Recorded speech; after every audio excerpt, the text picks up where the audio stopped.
வேணாம் வேணாம், உங்க உறவு வேண்டாம், நாங்க அந்த கல்யாணத்துக்கு வரவும் வேண்டாம். இவனை என் தலையில கட்டும்போது ஒத்த பவுனு கூட போடாம அந்த வீட்டை மட்டுமே கண்ணுல காமிச்சு விரட்டினவங்க தானே நீங்க. இப்ப என்னடான்னா இளைய மகளுக்கு தாலி கட்டணும்னா மாப்பிள்ள சொத்து எழுதி கேட்டாருன்னு எழுதி கொடுத்துட்டேன்னு என்கிட்ட தானே அவன் சொல்றீங்களே, என்ன ஒரு வில்லத்தனம். ஏங்க நீங்க கத்திக்கிட்டு இருக்கீங்க? இதை பிடிங்க.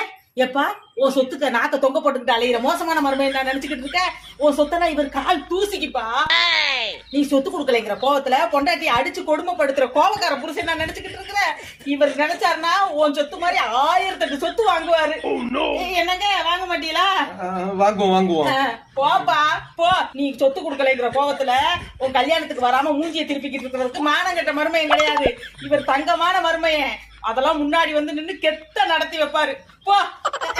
எப்படி எங்க அப்பாவை நல்லா திட்டுனே. நீ எங்கடி திட்டுன? எவ்வளவு சாமர்த்தியமா கல்யாணத்துக்கு வர்றோம்னு சொல்லி விட்டுட்ட.